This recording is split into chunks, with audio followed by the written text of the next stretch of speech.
Okay guys, so I got a lot of this question. Paano ate mag-request ng QR na ganyan kay GCash? So, ang dami nagtatanong sa akin, mapa dun sa YouTube, sa Facebook, dito sa TikTok.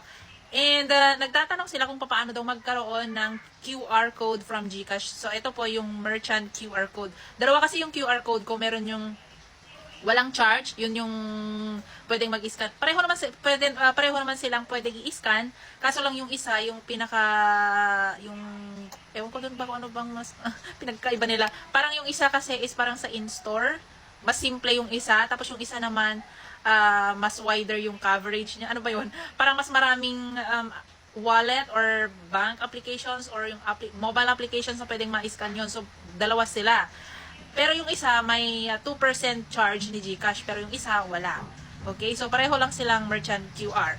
Anyway, so ito po yung way kung paano kayo magkaroon or mag-apply ng ganong QR kay GCash. So, punta lang kayo sa GCash.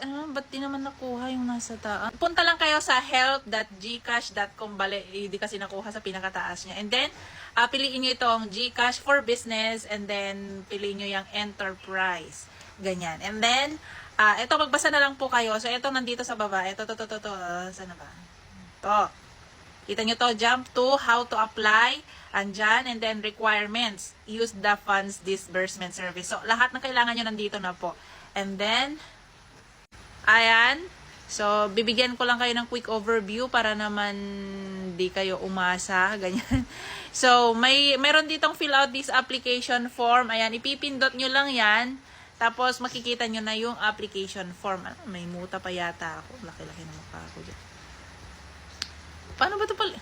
Ayan. Once you submit the form, you will receive an email confirmation along with a list of required documents to be submitted. Yung isang QR ko noon, nung 2020 pa kasi yun, madali lang mag-apply doon. Kasi napakadali lang yun.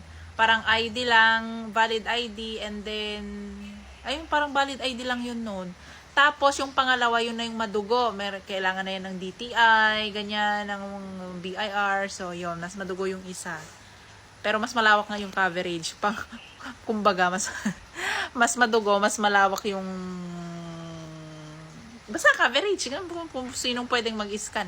And then, dito sa may requirements, after your initial application, prepare the following documents. Ayan, GXI non-disclosure agreement. Ayan, ang dami guys. Ito, madugo kasi talaga. Business documents pending on your business. Basta ganyan. Basahin nyo na lang po So, ito na nga yung business types of business. Ayan. So, depende, mamimili kayo dyan kung anong type yung business nyo. Kung kayo ba sole proprietorship, kung may partnership kayo, o kung corporation kayo.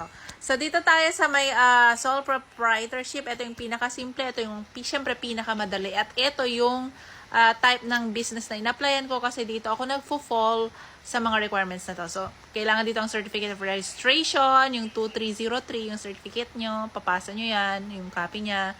Ayan, and then valid ID of authorized signatories, 3 specimen signatures of the authorized signatories, secondary license if applicable. If the business owners assign someone to sign on their behalf and an authorized special power attorney should be submitted. Ayan. So, yan yung pinakamadali. Yan, ito naman ang partnership and corporation. So, pahaba ng pahaba yung listahan. Ayan, basahin nyo na lang. Kung kompleto naman kayo ng mga requirements na yan, then go for partnership and corporation. So, ito na ang pinakamahaba, ang corporation or, ayan, stock GOCC. Ayan, mahaba ng listahan guys. So, magbasa na lang kayo. Ayan, ito pa yung isa, corporation, non-stock foundation, NGO, yung mga non-government, mga ganon-ganon. So, ayan, basahin nyo na lang ha. Okay, so ang tanong ng kahit di nyo tinatanong, alam kong yan yung reason kung bakit nyo gustong magkaroon ng GCash Merchant QR is because gusto nyo mag-scan dyan ng mga G-Gives nyo, ng unverified GCash nyo, mas mga unverified na yun, pwede kasing mag-scan dyan. Kasi yung mga unverified na wallet natin, pwede natin silang gamitin sa mga GCash QR merchants sa malls, sa kung saan man may mga merchant, ba't ang laki kasi ng mukha ko dyan? So, pwede kasing, yon na gamitin, para pwedeng mag-scan dyan yung mga unverified para mailabas yung pera natin dyan. Kasi, kung may mga account tayo na unverified, at hindi natin mailabas, ibibili na lang natin siya ng items sa mga store, ganon. So, kung meron tayong sariling ganon na hindi na natin siya kailangan ibili pa ng goods, kasi i-scan lang natin siya sa QR merchant, then makukuha rin natin siya as cash. Ayan, kung bakit kasi hindi nyo i-verify. Anyway, so, ayan, kung meron naman kayong mga requirements na ganyan, go and apply. Ayan, hopefully ma-approve kayo kasi hindi lahat na-approve at matagal yung pag-aantay kasi ako inantay ko dyan mga 1 buwan. Pabalik-balik sa akin yung form kasi kami kailangan akong pirmahan. Mayat maya ibabalik na naman, pipirmahan ko na naman daw. Ganon. Kaya tinamad akong gumawa ng tutorial kasi nga nawala na ako along the way. Parang yung mga footage ko nung nag-a-apply ako, ganyan, yung binabalik ko yung mga form, nawala na. Kaya tinamad na ako. Hindi ko na ginawa. Pero ang dami talagang nagtatanong kasi kailangan talaga nila. Yan. And ayan. So, binigay ko na lang sa inyo yung website, then yung steps. Ayan. Bahala na lang po kayong mag-apply. Kasi binigay ko na sa inyo yung form, yung website, and then yung requirements. And if you see that you have all the requirements, go and apply na. Sige na nga. Bye na. Paulit-ulit na ako. Bye! Good luck!